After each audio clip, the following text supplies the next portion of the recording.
जगामध्ये या कलियुगामध्ये जर श्रेष्ठ कोण असतील तर साधू आहेत माईबाप.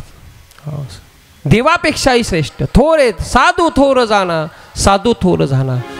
जे साधूला करता येतं ते देवालाही नाही करता येत. म्हणून ब्राह्मणाने सांगितलं की देता येत असेल तर मला मुलगा द्या, नाहीतर मी तुमच्या पायावर या ठिकाणी आता जीव देणार.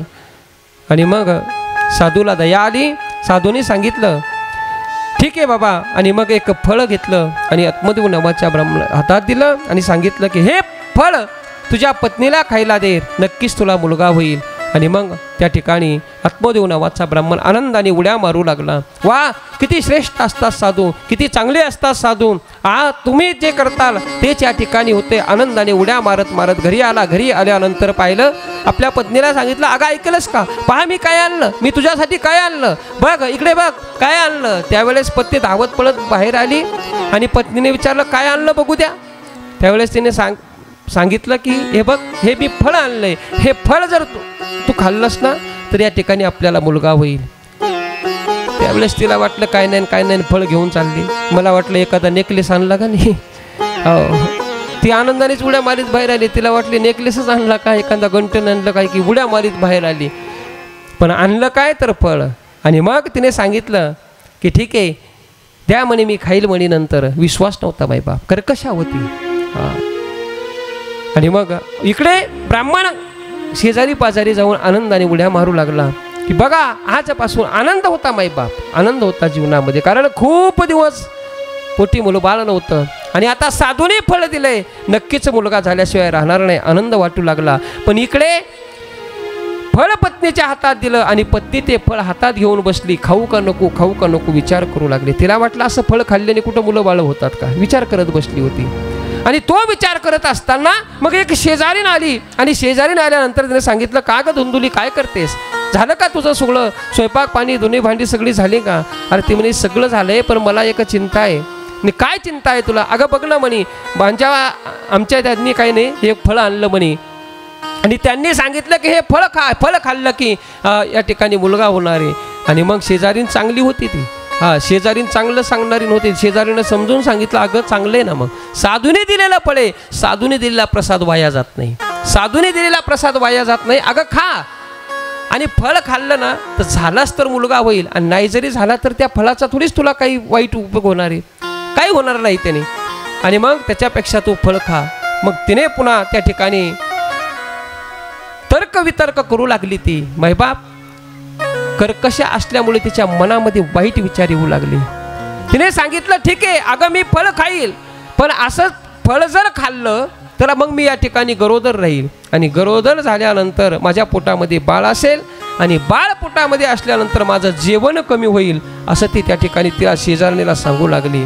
आणि जेवण ज्या वेळेस कमी होईल तर माझी शक्ती या ठिकाणी कमी होईल. फलभक्षेन गर्भस्था गर्भेण उदरवृद्धिता स्वल्पभक्षं ततो शक्ती गृहकार्ये कथं भवेत्. माझ्या या ठिकाणी जर शक्ती जर कमी झाली तर माझ्या घरचं काम कोण करील. तिने सांगितलं एवढंच तुला कामाची काळजी वाटते ना तर तुझ्या नंदाला घेऊन ये ना, ननंद आण तुझी काम करण्याकरता. तिने सांगितलं नंदाला नको. ननंद मागच्या वेळेस आली तर जे नाही ते सामान घेऊन गेली. माझ्या घरातलं अर्ध सामान तर नंदाने चोरून नेलं, त्याच्यामुळं नंदाला मी काय बोलवत नाही. काहून नंदाचा या ठिकाणी काटा आहे काय माहीत बाहेर का नाही. नरगूच वाटते ननंद. आणि खरंच हो जी देत नाही आनंद तिला म्हणायचं ननंद, असंच ना. ननंद नको वाटते घरामध्ये. लगेच शेजारीने म्हणली ठीक आहे तुला जर नंदाला नसेल बोलवायचं एखादी बाई लाव कामाला. ठीक आहे कामाचं होईल काही, पण असं म्हणतात की ज्या वेळेस मूल पोटामध्ये असेल आणि मग एखाद वेळेस जर काही अघटित घटना जर घडली, कधी भूकंप झाला, कधी घराला आग लागली, जर मला जर कधी बाहेर पळायची जर वेळ आली ना तर मला पळता येणार नाही. असे तर्क वितर्क ती करू लागली. वाईट बुद्धी होती माईबाप, या धुंदुलीची वाईट बुद्धी होती. जे नाही ते मनामध्ये विचार करत होती. शेजारणीने खूप समजावून सांगितलं पण धुंदुलीनं तिचं ऐकलं नाही. शेजारीने सांगितलं ए बाई तुला काय करायचं तर कर, मी तुला चांगलं सांगण्याकरता आले. आता पुढचं तुझी इच्छा. आणि मग ती निघून गेली. लगेच तिची दुसऱ्या दिवशी बहीण आली. बहीण आल्यानंतर विचारलं, का गं धुंदुली, कशी आहे तू, आनंदात आहेस का? तिने सांगितलं, हो ताई सगळं चांगलं आहे गं, पण पहा ना, हे माझ्या मालकाने हे फळ आणलं आणि त्यांनी सगळी कहाणी तिला सांगितली, हे फळ खाल्ल्यानंतर मुलगा होणार आहे. लगेच बहिणीनं तिची बुद्धी फिरवली. बहीण म्हणली, अगं असं कुठं होतंय का?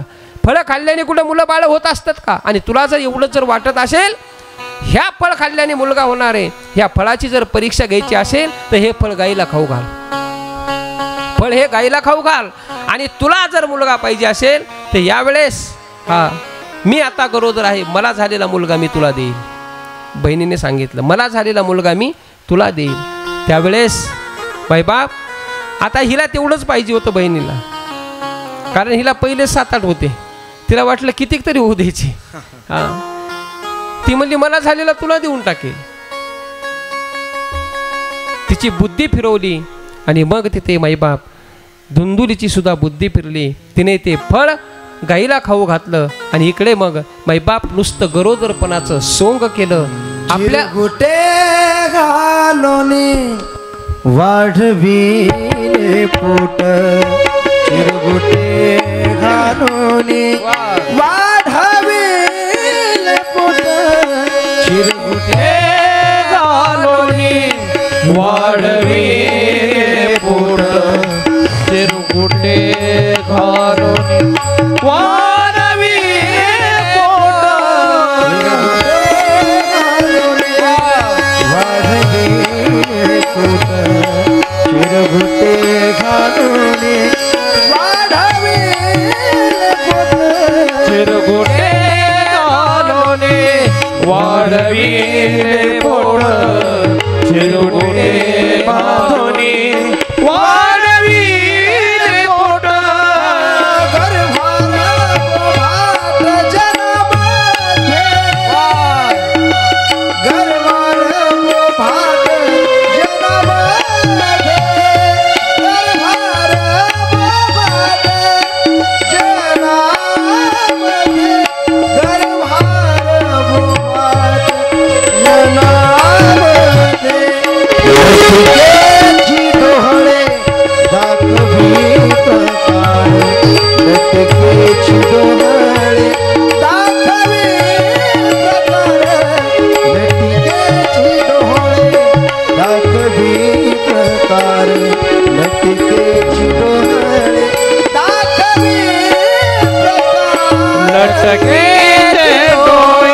दाखवी प्रकार, लटकीचे डोळे दाखवी प्रकार, लटकीचे डोळे दाखवी प्रकार, लटकीचे डोळे दाखवी प्रकार.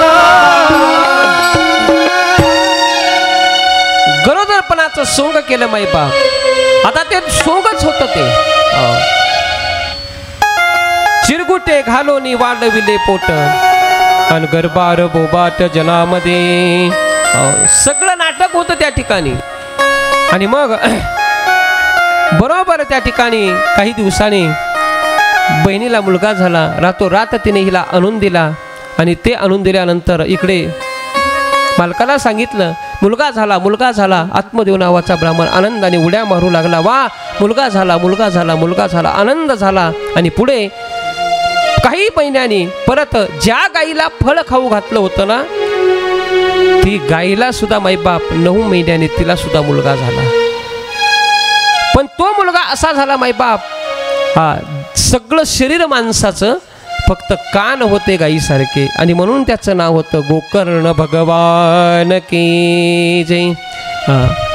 कान गाईसारखे होते, शरीर सगळं माणसाचं. पहा, साधूने दिलेला प्रसाद होता, वाया जाणार नाही. गाईला जरी खाऊ घातला तर गाईला सुद्धा माईबाप त्या ठिकाणी मुलगा झाला. आणि मग गावातले सगळे लोक चर्चा करू लागले, पहा, अरे काय भगवंताची कृपा आहे, काय भगवंताची कृपा आहे, देव देतो, अरे एवढं देतो, एवढं देतो माईबाप. असं म्हणतात ना, भगवान देता है तो छप्पर फाडके देता है. एक मुलगा नव्हता, 2-2 मुलं झाले. बरं, एक मुलगा घरी झाला आणि काय विधात्याची कृपा माईबाप, दुसरा मुलगा गाईला झाला. काय भाग्य, काय भाग्य. त्या ठिकाणी आनंदाने त्या उड्या मारू लागला. भाग्योदय दुना जात आत्मदेवस्य पश्यत धेनवा बाल प्रसूतस्तु देवरूपेणे कौतुकम. काय भाग्यवान आहे. कौतुक करू लागले मायबाप. गायीने सुद्धा मुलगा दिला आणि मग त्या दोन्ही मुलांचा नामकरण सोहळा करण्याकरता आत्मदेव नावाच्या ब्राह्मणाने तो सोहळा ठेवला. गायीला झाला होता म्हणून नाव ठेवलं गोकर्ण. आणि मग या मुलाचं नाव ठेवायचं त्यावेळेस धुंदुली पुढं आली आणि सांगितलं माझा मुलगा आहे, मला झाला आहे. आणि मग माझं नाव धुंदुली तर याचं नाव धुंदुकारी. म्हणून असे दोन मुलं घरामध्ये झाले. दोघंही महान झाले. एक विख्यात झाला आणि एक कुख्यात झाला. गोकर्ण महान पंडित झाला आणि धुंदुकारी डाकू झाला. मायबाप डाकू झाला. एवढं घरामध्ये वाईट वागू लागला, एवढं वाईट वागू लागला हा धुंदुकारी की घरामध्ये लहानपणापासून चोऱ्या करायच्या. लहान लहान मुलामध्ये खेळत असताना त्या लेकराच्या वस्तू चोरून आणायच्या. लहानपणापासून असले संस्कार या धुंदुकारीला लागले होते. लक्ष दिलं नाही त्याच्याकडे. आणि हे बालपणापासूनचे संस्कार मग वाईट वागणं त्याचं सुरू झालं. एवढा वाईट वागू लागला. थोडा मोठा झाला की लागलीच कुठेतरी जुगार खेळत बसायचा, पत्ते खेळायचा. मायबाप नाही नको त्या वाईट व्यसनाच्या आहारी तो गेला. दारू पिऊ लागला आणि आता चोऱ्या करू लागला.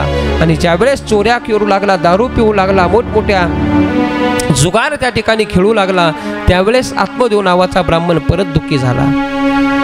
एवढा रडू लागला. त्याला वाटलं की आताही घर या ठिकाणी त्यागून जावं. पहा, पहिले सुद्धा आत्मदेव नावाचा ब्राह्मण वनामध्ये गेला. का गेला तर मुलगा नाही म्हणून गेला. आणि आताच पण चाललाय का मुलगा झालाय पण वाईट निघाला म्हणून निघून चाललाय. म्हणून जीवनामध्ये मायबाप मुलगा झाल्याबरोबर कधीच पेढी नाही वाटायची. काय आमच्या महान गुरुजीचे या ठिकाणी वाक्य, मुलगा झाल्याबरोबर कधीच पेढे नाही वाटायचे. 21-22 वर्षाच्या नंतर पेढे वाटायचे. म्हणजे तिथून पुढं कळतं की आपला मुलगा कसा वागणार आहे, कसा राहणार आहे. आपण झाल्याच आनंदाने पेढे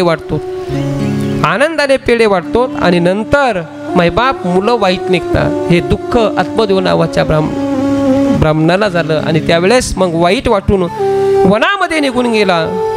जात असताना हे दुःख पाहिलं. गोकर्णाने पाहिलं बाबाकडे. बाबा कशाला या संसाराच्या राड्यामध्ये पडतात, या संसाराची वासना टाकून द्या, वनामध्ये जा. आणि मग त्या ठिकाणी आत्मदेव नावाचा ब्राह्मण गोकर्णाने उपदेश केल्यामुळे वनामध्ये गेला. तिथे भागवताचा दशमस्कंदाचा पाठ केला.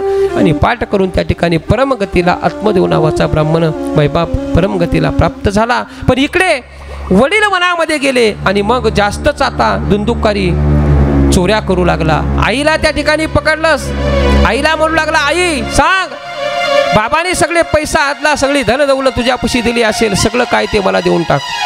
आणि मग आईला मारू लागला. आई मारण्याच्या भीतीने बाहेर पळत सुटली. बाहेर गेली असताना मायबाप आई एका अंधाऱ्या विहिरीमध्ये पडली आणि आईचा विहिरीमध्ये पडून मृत्यू झाला. आई मेली, बाबा गेले. गोकर्णाला वाटलं आता आपली राहण्यामध्ये मजा नाही. गोकर्ण सुद्धा मायबाप तीर्थयात्रा करण्याकरता निघून गेला. आणि मग पुढे इकडे धुंदुकारीने आता घरामध्ये 5 वेश्या आणल्या. आणि 5 वेश्या आणल्यानंतर आता त्यांची भरपाई करण्याकरता मोठमोठ्या राजाच्या घरी चोऱ्या करू लागला. भयंकर अशी एक दिवशी चोरी केली. आणि चोरी करून खूप असं धन धुंदुकारीने घरी आणलं. आणि धन आणल्यानंतर त्या धुंदुकारीने 5 जणीला ते धन दिलं. त्यावेळेस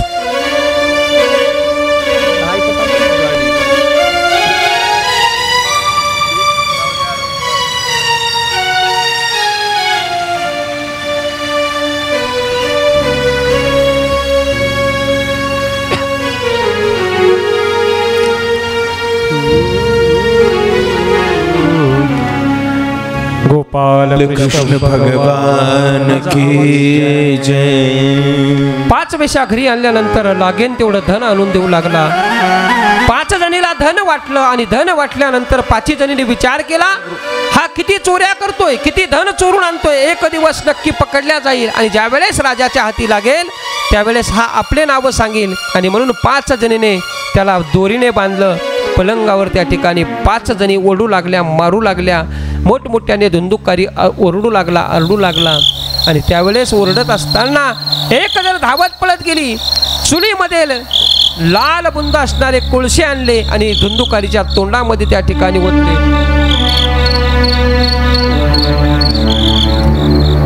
धुंदुकारीच्या तोंडामध्ये त्या ठिकाणी ते कोळसे ओतले. धुंदुकारी त्या ठिकाणी ओरडू लागला. मायबाप त्या ठिकाणी गतप्राण झाला. धुंदुकारी एकदम गतप्राण झाला. आणि मग 5 जणींनी त्याला त्याच ठिकाणी घरामध्ये पुरलं आणि 5 जणी निघून गेल्यानंतर मायबाप इकडे धुंदुकारी प्रेत योनीला प्राप्त झाला. पिशाच योनीमध्ये गेला. एक दिवस परत गोकर्ण घरी आला. घरी आल्यानंतर घर झाडल्यानंतर घरामध्ये गोकर्ण आराम करत असताना एकदम त्यांना त्या घरामध्ये बकरा दिसला. त्या बकऱ्याकडे सारखं बघत असताना तो बकरा त्या ठिकाणी गायब झाला की लगेच त्या बकऱ्याचा हत्ती तयार झाला. हत्तीकडे बघत असताना हत्ती गायब झाला. लगेच रेडा तयार झाला. असे वेगवेगळ्या प्रकारचे रूप घरामध्ये होऊ लागले. आणि ते रूप घरामध्ये होत असताना गोकर्णाने विचारलं, अरे कोण आहेस तू? का असे वेगवेगळे रूप या ठिकाणी तयार होतात? आणि मग त्या ठिकाणी धुंदुकारी बोलू लागला, पण बोलता येणं गेलं. कारण भूत पिशाच योनीला गेलेला होता. भूत झालेला होता तो धुंदुकारी. बोलता येत नव्हतं. गोकर्णाने हातामध्ये पाणी घेतलं, त्याच्या अंगावर शिंपडलं आणि पाणी शिंपडल्यानंतर मग तो बोलू लागला की मी तुझा भाऊ आहे. मी वाईट कर्म केलं. वाईट कर्माने या ठिकाणी पिशाच योनीला प्राप्त झालो. म्हणून आता या पिशाच योनीमधून माझा उद्धार कर. गोकर्णाने सांगितलं, अरे आई बाबाचं मी श्राद्ध केलं. गयेला त्या ठिकाणी पिंडदान केलं. तुझी सुद्धा मला वार्ता कळाली. तुझं सुद्धा मी गयेला पिंडदान केलं, तरी सुद्धा तुझी मुक्ती झाली नाही. त्यांनी सांगितलं, गयेला किती जरी तुम्ही श्राद्ध केले, किती जरी पिंडदान केले, तर माझी त्यातून मुक्ती होणार नाही. का? तर मी या ठिकाणी भयंकर असं प्रेत योनीला मी गेलेलो आहे. आणि मग प्रेत योनीतून मुक्त होण्याकरता काहीतरी उपाय शोधून काढा. आणि मग गोकर्णाने उपाय शोधून काढला. कोणी सांगायला तयार नाही. आणि मग साक्षात सूर्यनारायणाला विचारलं. सूर्यनारायणाला अर्घ्य वाहिलं. सूर्यनारायणाची त्या ठिकाणी प्रार्थना केली, नमस्कार केला सूर्यनारायणाला. आणि त्या ठिकाणी मग मायबाप सूर्यनारायणाने सांगितलं, जर पिशाच योनीतून जर मुक्ती करायची असेल तर त्याच्याकरता एकच उपाय, ते म्हणजे श्रीमद भागवत कथा. श्रीमद भागवत कथा 7 दिवसामध्ये तुझ्या भावाला त्या ठिकाणी ऐकव. श्रीमद भागवत कथा जर त्याला ऐकवली तर पिशाच योनीतून सुद्धा त्याचा उद्धार झाल्याशिवाय राहणार नाही. आणि मग पुढे गोकर्णाने आषाढ महिन्यामध्ये श्रीमद भागवत कथा त्या ठिकाणी लावली. आपल्या भावाला ती कथा ऐकविली. आणि मग मायबाप धुंदुकारीचा त्याच्यातून उद्धार झाला. इतकी श्रेष्ठ असणारी श्रीमद भागवत कथा पिशाच्या योनीतून सुद्धा, भूताची योनीत जरी असेल तिच्यातून उद्धार करणारी ही कथा आहे. घरामध्ये वाईट घटना घडतात मायबाप, नकळत घरामध्ये वाईट घटना घडत असतात. कोणालाच वाटत नाही की आपल्या घरामध्ये घटना घडावी, पण मी कालच सांगून गेलो, जे त्याने ठरवलं ते होत असतं. कधी कधी वाईट घटना घडत असतात. आणि अशा घटना घडल्यानंतर कधी आत्महत्या होणं किंवा अचानक ॲक्सिडेंटमध्ये काहीतरी व्यक्ती जाणं, अशा जर घरामध्ये घटना घडल्या तर त्यांचा उद्धार होण्याकरता श्रीमद भागवत कथेचं आयोजन केलं पाहिजे. त्यांचा उद्धार करण्याकरता, त्यांची मुक्ती होण्याकरता श्रीमद भागवत कथा ही लावली पाहिजे. पण कोणी म्हणेल, महाराज आता श्रीमद भागवत कथा जर लावायची म्हणले तर त्या ठिकाणी खूप खर्च येतो. मग एवढा खर्च आमच्याच्याने होणार नाही.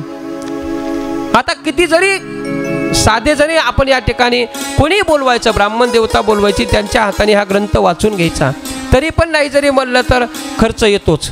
अन्नदान करावं लागतं, मंडप टाकावं लागतो, या ठिकाणी सिस्टीम लावावं लागते. हे सर्व बोलवायचं म्हणलं तर महाराज 1,00,000-2 लाख रुपये लागतील. मग एवढं आमच्याच्याने होणार नाही. आणि जर आम्हाला खरंच त्याचा उद्धार करायचा असेल, खर्च करणं तर आमच्या हातामध्ये नाही आहे, म्हणजे आमची तेवढी परिस्थिती नाही आहे. काय करावं? तर मायबाप शास्त्र असं सांगते, घरातील जर व्यक्ती गेली असेल, अचानक घटना घडली असेल, तर त्याच्या उद्धाराकरता श्रीमद भागवत कथा जरी आपल्याला झेपत नसेल लावण्याकरता, पण मग त्याच्या नावाने आपण त्या ठिकाणी 3 कथा श्रवण करायच्या. श्रीमद भागवत कथा त्याच्या नावाने आपण घरातल्या माणसांनी नुसतेच 3 जरी कथा ऐकल्या तर त्या माणसाचा उद्धार होतो. मायबाप एवढी श्रेष्ठ असणारी श्रीमद भागवत कथा आहे. गेलेल्या व्यक्ती करता आपण ती कथा श्रवण करायची की आपल्या त्या माणसाचा उद्धार झाला पाहिजे. म्हणून एवढी श्रेष्ठ असणारी श्रीमद भागवत कथा आहे. आणि हीच कथा आपल्याला आता इथून पुढे, ही कथा कोणी निर्माण केली, कोण्या युगामध्ये ही कथा निर्माण झाली, यावेळेस शौनकादी ऋषींनी सूतजी महाराजांना हा प्रश्न केला. त्यावेळेस सूतजी महाराजांनी ही कथा, मैबाप हे एक वेदाचं फळ आहे. वेदाचं श्रीमद भागवत म्हणजे वेदाचं फळ आहे. निगम कल्पतरो गलितम शुकमुखाद्रव अमृतद्रव संयुतम पिबत भागवत रसमालयम. हे रसिका भुवी भावुकहा, हे वेदाचं असणारं फळे, वेदरूपी वृक्षाचं हे फळे. आणि हे पिण्याकरता सगळे रसिक लोकांना बोलवतात, भाविक लोकांना बोलवतात. याच्याकरता त्याच्यातले जाणकार लोक पाहिजेत मायबाप, कोणालाही नाही हे का नाही, ह्याच्यातलं कळायलाही पाहिजे. जेव कोणाला घातलं पाहिजे, जेव कोणाला घातलं पाहिजे, ज्याला भूक लागली त्याला, ज्याला भूक लागली त्याला जर जेवू घातलं तर जेवू घातणाऱ्याला सुद्धा आनंद वाटतो की चला आपण एवढा सायासाने स्वयंपाक केला, आपण मोठ्या आनंदाने स्वयंपाक करावा, पाहुणे येणार आहेत, सुंदर प्रकारे पाहुण्याकरता आपण 2-3 तास त्या स्वयंपाकाकरता घालावे आणि पाहुण्याने आल्यानंतर उग त्या ठिकाणी अर्धीच पोळी खावी. आनंद वाटतो का आपल्याला? नाही वाटत. मग जेवणारा सुद्धा जेवला पाहिजे, त्याला सुद्धा भूक पाहिजे, तर त्या जेवू घालणाऱ्याला आनंद येत असतो. तसं मायबाप ही कथा ऐकण्याकरता आपल्याला सुद्धा त्याच्यातला भाव कळायला पाहिजे, प्रेम पाहिजे, मनामध्ये इच्छा पाहिजे, श्रद्धा पाहिजे. जोपर्यंत मनामध्ये इच्छा निर्माण होत नाही, भाव निर्माण होत नाही, श्रद्धा निर्माण होत नाही, तोपर्यंत सांगणाऱ्यालाही आनंद मिळत नाही. ऐकणाऱ्याच्या मनामध्ये तो आनंद निर्माण झाला, भाव निर्माण झाला पाहिजे, त्यावेळेस सांगणाऱ्याला सुद्धा त्या आनंद मिळत असतो. आणि म्हणून त्या ठिकाणी जे व्यासजी महाराज बोलवतात की त्याच्यातले रसिक लोकांना त्या ठिकाणी बोलवतात, अशी असणारी सुंदर श्रीमद भागवत कथा मैबाप आपण या ठिकाणी महात्म्य पाहिलं. थोडा या ठिकाणी आपण सत्संग घेऊ आणि पुढील कथेला प्रारंभ करू.